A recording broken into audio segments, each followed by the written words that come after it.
I'm really hoping my phone doesn't fall down because the way I've got it set up is not stable at all. Quite like my mental health. I've got a friend with me today apparently. She will not let me record this video. Today I'm on r/AskReddit and I'm reading responses to what's the creepiest/scariest thing you've seen but no one believes you. Real quick though, if you can, please like, comment and subscribe. It really helps me out a lot and I genuinely really appreciate it. But yeah, let's get on with this. About 8 years ago now, I was taking a drive out to Kansas from the East Coast. I was with a friend and we were going out to see her grandparents. Once we were about 2 hours from the grandparents' house, my friend starts outlining standard operating procedures of seeing things in and around her family's home. She seemed a bit panicky when going over everything, but I managed to calm her down. I'm skeptical of everything and assured her that the things she had seen when she was a small child were just manufactured in her imagination. She insisted that the entire family had seen these things, with the exception of her grandparents. 2 hours later, we arrive in Kansas and I'm ready to fall over because of the length of time the last leg of the trip took. We are welcomed and grandmother takes me to a back bedroom and just as she's about to close the door, she stops, says maybe you shouldn't stay in this room and escorts me to another room. Okay, that was a little strange, but whatever, I'm tired. Fast forward to night 2 at the grandparents' home.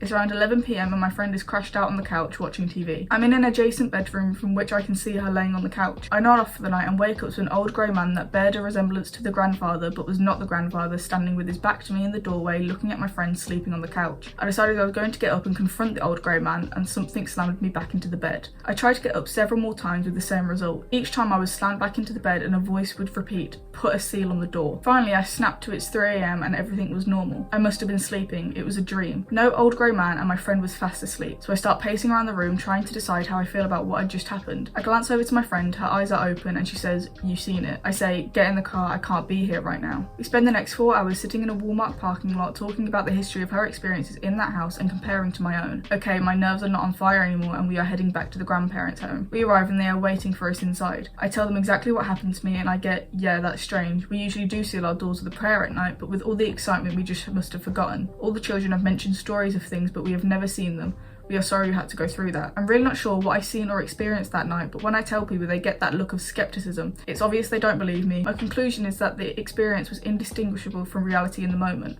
I don't know what that means, but it changed the way I look at things.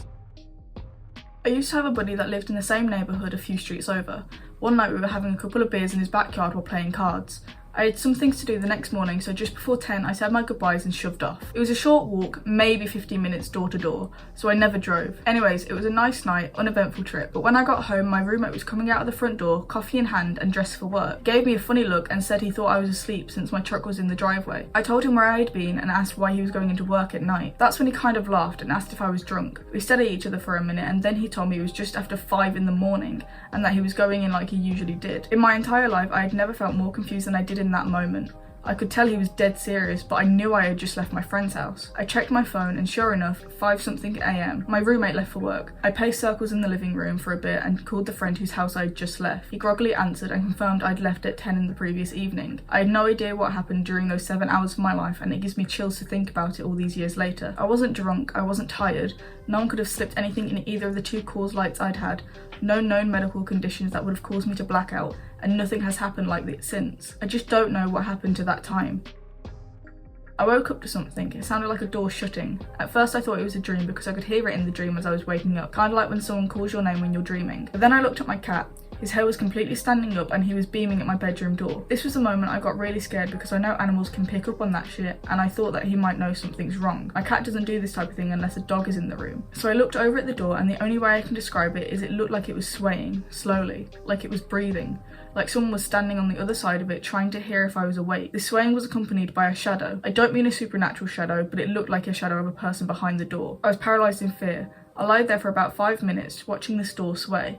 I considered yelling and trying to scare them away, but I was terrified someone might respond. I legitimately thought this was the moment where I will have to defend myself or be killed. I don't own a gun, but after 10 minutes or so, I mustered up the courage to check every room in the house. I fucking checked every corner too, but there was no one there. I don't know what happened, but my evolutionary traits kicked in and I completely believed someone was outside my door.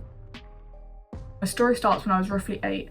My parents bought an old farmhouse that's over 100 years old. We found newspaper clippings in the walls when they renovated it from 1864. I had 2 brothers at the time and we were all outside playing and they had the tendency to pick on me, so I decided that I was done putting up with it and went inside the house to tattle. I yelled several times for my mum and finally got back, "What is it, dear?" Not seeing her, I yell, "Where are you?" Again, I hear a voice, "I'm over here, dear." I don't see her and call out again. This repeats about 4 times as I get closer and the voices get louder. I passed by a window and glanced out to see my mum and dad in the distance working on a tractor. My heart jumped jumps into my throat and I book it outside. My brothers are exactly where they were when I went in, so I know it's none of them messing with me. Throughout the years I hear voices and TVs and strange noises constantly throughout the house, but I just assume I'm hearing things. Move up a bit to me being 17. Parents left town for a few days and I had some friends come over. Night starts off normal, we play some video games and all is well. Two of my friends need to use a bathroom, so one goes downstairs and one stays upstairs since there's 2 bathrooms in the house. First friend comes back from the bathroom and says, yeah, really funny guys, to the 3 of us that are in the room. We have no idea what he was talking about. He said, banging on the door and making weird sounds while I'm taking a piss. So funny. We're all genuinely confused as we haven't moved. He doesn't believe us and sits back down and rejoins the group. Our second friend comes back from downstairs and has a similar complaint. He says we were bouncing a ball, shuffling things around and laughing outside the door and heard us run off when the toilet was flushed. Again we are confused, especially since there weren't enough of us to mess with both of them at the same time. Conversation kind of drops, but neither seem convinced we did nothing. A couple hours go by and for some reason the conversation comes up again. We deny it, but they don't believe it. Eventually that turns into a joke about ghosts and how we disturbed them when the house was remodeled. I was about 13 when we started remodeling. Jokes continue and someone said, oh come on now, you can't really believe that ghosts exist. And everyone was like, nah, they probably don't. On the other side of the room is a single fold closet door, and right as we said that, this door explodes open so violently that the folds slam together and bounce almost back shut. We immediately end that conversation, flip every light in the house on, and no one dared to touch that door. The next day I wanted to make sure something didn't fall, but as I opened the door, there is nothing close to the door and nothing big enough that even could have fallen to slam the door open. Move forward to me being 20 and telling my mum of the weird things that I witnessed. She tells me, oh, there's at least a family of 3 that I know of. 2 little boys, one always has a bouncing ball and the other giggles a lot, and an old man. I haven't even gotten to that part in my story.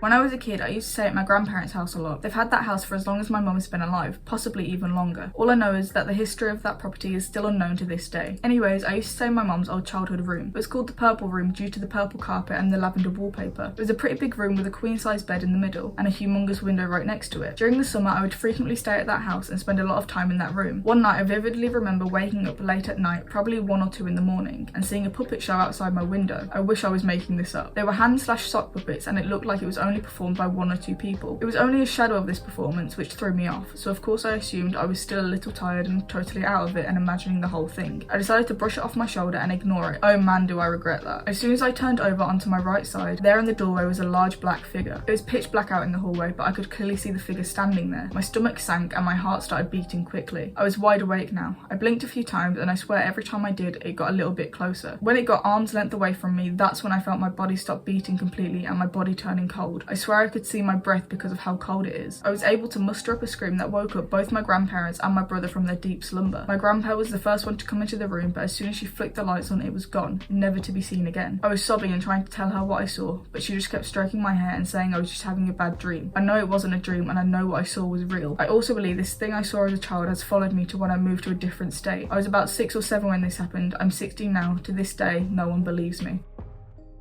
My mum runs an antique business and has for years. I've worked with her on various occasions, often changing between working the shop with her and doing construction with my dad. For a while she ran her business a few towns over with my best friend's dad, and the business was okay but didn't make enough to support the both of them. But a few years back she sold her ownership to him and just boxed up some of her things from the shop to bring home. My dad however surprised her and rented her a building in our own hometown so she could run her own shop. She quickly bought everything there and began unpacking. While unpacking I found an old Ouija board from an estate sale that she had bought out. I showed her. We joked about the creepiness of it and she said when she'd gotten it, her co-worker had jokingly played with it to tease her. Our family isn't super religious, but we ain't about tempting demons. She thought he'd thrown it away, but apparently he'd snuck it into her stuff as a final prank. So we laughed and she tossed it into a garbage pile. A few months later, I was running the front desk when she brought a box of antiques to price down from the attic. We began going through it and what happened to be in the bottom of the box? The Ouija board. Still in its cardboard case, planchette underneath. I recognised it as the same one. The box had the same tears and dents that I remembered. Mum and I looked at each other and after much debating, we threw it away again. Well, in about 2017,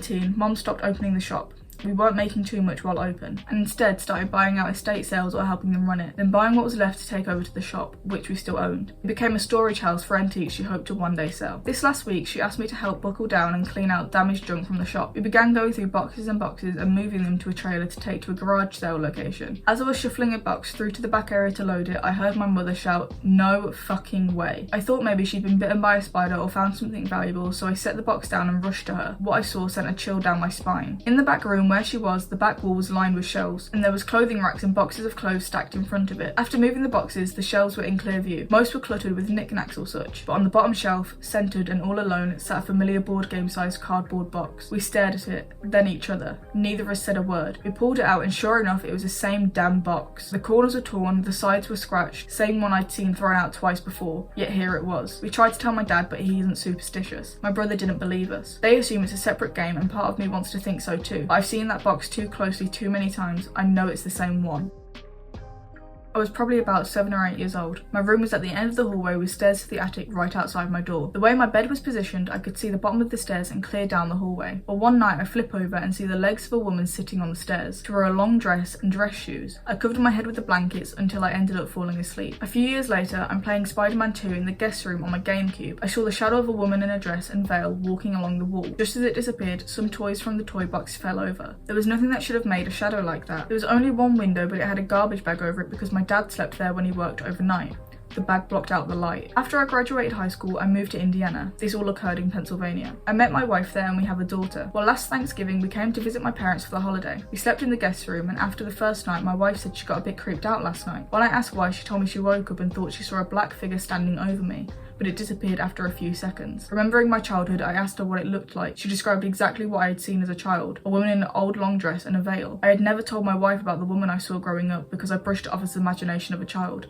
Now I'm not too sure. Well, that was my last story that I found. Those were creepy to say the least. I don't think I can come up with a single reasonable explanation for any single one of those stories, other than majority of them probably have haunted houses. Other than that, I have no idea. I mean, the guy who has just like blacked out 7 hours of time, what kind of explanation do you have for that? There isn't one. There surely cannot be an explanation for you just forgetting 7 hours of your life. Those stories just make me never, ever, ever want to live alone in my life. I really hope you enjoyed, because I'm not sleeping for like 2 weeks at this rate. But yeah, if you did, then please like, comment and subscribe. It helps me out a bunch and I genuinely appreciate it. You will never understand how much I appreciate it when I see I get a new like or someone's commented. It makes my fucking day. But yeah, I hope you have a wonderful day or night or evening or whatever time it is wherever you are, and I will see you whenever I next see you.